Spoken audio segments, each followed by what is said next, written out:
इन जवानों को पता तक नहीं था कि जिस ऑपरेशन सिंदूर के लिए जा रहे हैं, ये सरकार इनकी शहादत को इस देश से 1 साल तक छुपा कर रखेगी।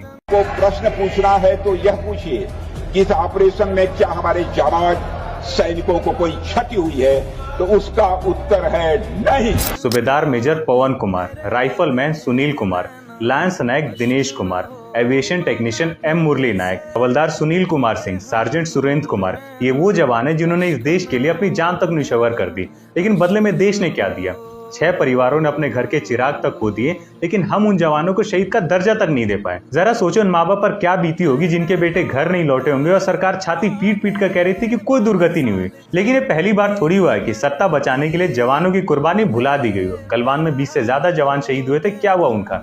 अरे इन्होंने तो शहीदों के नाम पर वोट तक मांग लिए थे। पुलवामा में जो वीर शहीद हुए, उन वीर शहीदों के नाम आपका वोट समर्पित हो सकता है क्या? खैर, जो शहीद जवानों के परिवारों के सर से छत छीन ले, उनके लिए सब कौन सी बड़ी बात है। हाँ, मैं आदर्श हाउसिंग स्कैम की बात कर रहा हूँ। 1999 में कारगिल वॉर में 500 से ज्यादा जवान शहीद हुए थे और वॉर खत्म होने के बाद उन परिवारों को आदर्श हाउसिंग सोसाइटी में फ्लैट्स अलॉट किए गए थे। And guess what, corrupt politician और ऑफिसर्स ने वो सारे फ्लैट्स हथिया लिए और 500 परिवारों को सिर्फ 37 फ्लैट्स अलॉट हुए। और इन सब का मास्टरमाइंड अशोक चौहान को बताया जाता था, जिन पर 2012 में चार्जशीट फाइल भी हुई थी। एंड गेस व्हाट, जो बीजेपी इन पर केस करवाना चाहती थी, 2024 में ये वही बीजेपी ज्वाइन कर लेते हैं और अब सब साफ है।